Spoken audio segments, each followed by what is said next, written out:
Welcome back to our class. हमारी class अभी बीच में रह गई थी तो कोई बात नहीं, दोबारा स्टार्ट करते हैं। उसमें हमने यहाँ तक पढ़ लिया था एलोरा की गुफा, जो कि महाराष्ट्र में स्थित है, संभाजी नगर में। कुल कितनी है? 34 गुफा है। 1 से 12 तक गुफा में बौद्ध धर्म का वर्णन है, जो कि यानी जो हमारी 12 गुफा है वे बौद्ध धर्म को समर्पित है। 13 से 29 तक की गुफाएं हिंदू धर्म को समर्पित है, यानी 17 गुफाएं हैं टोटल। और जो 30 से 34 तक की गुफा है वो जैन धर्म को समर्पित है। और ये कितनी गुफाएं हैं? तो ये 5 गुफाएं जैन धर्म से। और इन गुफाओं का निर्माण किसने कराया? तो राष्ट्रकूट वंश ने इन गुफाओं का निर्माण कराया। अब हम देखेंगे कि इन चारों को कब शामिल किया गया था। तो 1983 में शामिल किया गया था, ये मैंने आपको सबसे पहले बताया। अब देखेंगे हम जिन स्थलों को 1984 में शामिल किया गया, और ये मोस्ट इम्पोर्टेंट है। अब यहाँ पर देखिए, कोणार्क का सूर्य मंदिर 5वां स्थल कौन सा है? कोणार्क का सूर्य मंदिर। इसको ब्लैक पैगोडा मंदिर कहा जाता है और यह ओडिशा में स्थित है। इसका निर्माण किसने कराया है? तो नरसिंह देव वर्मन ने इसका निर्माण कराया है। कलिंग वास्तुकला का यह उदाहरण है। इसका आकार विशाल रथ जैसा है जिसमें 12 पहिए हैं, और इसको काला शिवालय भी कहा जाता है। कोणार्क के सूर्य मंदिर को, यानी ब्लैक पैगोडा, हिंदी में काला शिवालय, यह 10 रुपये के नोट पर देखने के लिए मिलता है।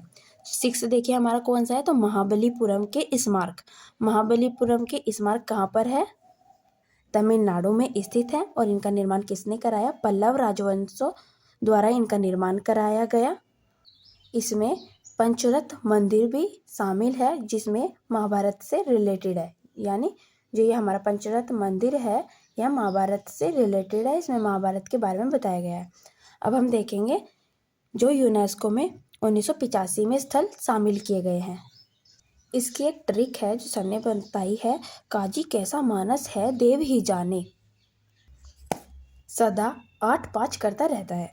तो काजी से बन जाएगा काजीरंगा नेशनल पार्क। फिर मानस से बनेगा मानस राष्ट्रीय उद्यान, केवलादेव राष्ट्रीय उद्यान। ये तीनों कब शामिल किए गए हैं? तो इन तीनों को 1985 में शामिल किया गया है। काजीरंगा नेशनल पार्क कहाँ पर है? तो यह असम में स्थित है। और इसको, जो ये हमारा नेशनल पार्क है, इसकी स्थापना कब की गई थी? तो 1974 में इसकी स्थापना की गई थी। और बाद में इसको 2007 में टाइगर रिजर्व बना दिया गया है। और यह किसके लिए जाना जाता है? तो यह एक सींग वाले गैंडे के लिए जाना जाता है। यानी आपसे पूछा जाएगा एक सींग वाले गैंडे के लिए कौन सा पार्क या टाइगर रिजर्व होगा, तो 4 आपको ऑप्शन में दिए जाएंगे। उसमें काजीरंगा नेशनल पार्क रहेगा, जिसको आपको टिक करना है। अब यहाँ पर देखिए 8 कौन सा है? मानस राष्ट्रीय उद्यान। ये हमारे लिए मोस्ट इम्पोर्टेंट है, स्टार लगा हुआ है तो आप अच्छे से याद कीजिएगा। कहाँ पर है? असम में स्थित है। यह पहला ऐसा राष्ट्रीय उद्यान है जिसको बाघ रिजर्व के नेटवर्क में शामिल किया गया है। यह एक बायोस्फीयर रिजर्व है, यानी इसके अंतर्गत बाघ, टाइगर्स, इनका संरक्षण किया जाता है। नेक्स्ट देखिए, केवलादेव राष्ट्रीय उद्यान, यह राजस्थान में स्थित है। इसका पूर्व नाम भरतपुर पक्षी अभयारण्य है। इससे जब भी क्वेश्चन बनता है तो हमेशा इसका पुराना नाम ही पूछा जाता है, तो ये मोस्ट इम्पोर्टेंट है, ये आप अच्छे से याद कीजिएगा। नेक्स्ट देखिए, 1986 में स्थित शामिल स्थल 10वां कौन सा रहेगा हमारा? हम्पी के स्मारक समूह। कहाँ पर है? कर्नाटक में स्थित है। और ये कहाँ पर स्थित है? तो कर्नाटक में बल्लारी डिस्ट्रिक्ट में स्थित है, तुंगभद्रा नदी के किनारे। इनका निर्माण किसने कराया था? तो कृष्णदेव राय द्वारा निर्मित, यानी इनका निर्माण कराया गया। 50 रुपये के नोट पर इनका चित्र मिलता है हमको। और यह हम्पी विजयनगर की अंतिम राजधानी थी। 11वां देखिए, खजुराहो के स्मारक मध्य प्रदेश में स्थित है। बनवाया किसने था इनको? चंदेल शासकों ने बनवाया था। और इसके अंतर्गत क्या बनवाया गया? तो इसमें नग्न तस्वीरें बनवाई गई है, जो कि सेक्स एजुकेशन के लिए बनवाया गया है। 12वां है हमारा फतेहपुर सीकरी, उत्तर प्रदेश में स्थित है। इसको विजय का नगर कहा जाता है। अकबर द्वारा इसको बनवाया गया था और इसके अंतर्गत पंचमहल और अनूप तालाब स्थित है। यहाँ पर देखिए गोवा के गिरजाघर कौन सा हमारा 13वां स्थल है, गोवा में स्थित है। और गिरजाघर यानी चर्च भी कहा जाता है, इनको कहते हैं कि गोवा के चर्च या गोवा के गिरजाघर पुर्तगालियों की राजधानी रहे हैं। यानी जो गिरजाघर है वे पुर्तगालियों की राजधानी रहे हैं। यहाँ के गिरजाघर यानी चर्च एशिया में धर्म प्रचार का प्रतीक है। आपसे पूछा जाएगा किस जगह के चर्च एशिया के धर्म प्रचार का प्रतीक है, तो आपको बताना है गोवा के गिरजाघर।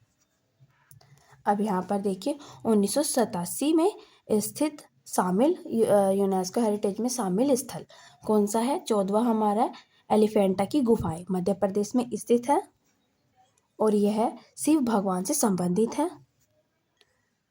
धारापुरी गुफाएं एलिफेंट गुफाओं का स्थानीय नाम है। यह 7 हैं और इनका निर्माण राष्ट्रकूटों द्वारा कराया गया था। ठीक है। 15वां देखिए सुंदरवन राष्ट्रीय उद्यान, यह पश्चिमी बंगाल में स्थित है। यह गंगा डेल्टा का हिस्सा है, यानी गंगा डेल्टा का हिस्सा है, उसके आसपास का क्षेत्र है ये। सुंदरवन कब बनता है, जब गंगा नदी और ब्रह्मपुत्र नदी आपस में मिलकर एक बड़े डेल्टा का निर्माण करती है, तो उस डेल्टा को सुंदरवन डेल्टा कहा जाता है।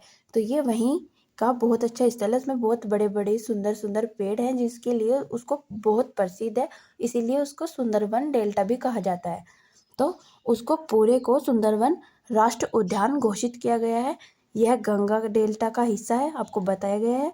दुनिया का सबसे बड़ा डेल्टा है और यह कहाँ पर है, पश्चिमी बंगाल में है। और यह किस देश से सीमा साझा करता है, तो यह बांग्लादेश से सीमा साझा करता है।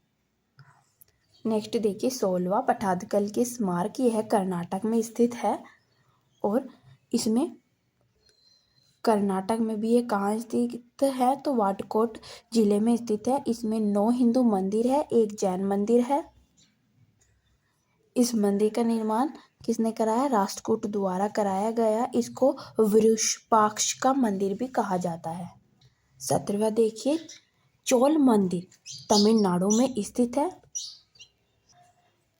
राजेंद्र चोल द्वारा इसका निर्माण कराया गया है और इसके अंदर कौन कौन से मंदिर शामिल है, बृहदेश्वर, तंजावुर, ऐरावतेश्वर मंदिर शामिल है। अब देखेंगे हम 1988 में किसको शामिल किया गया था,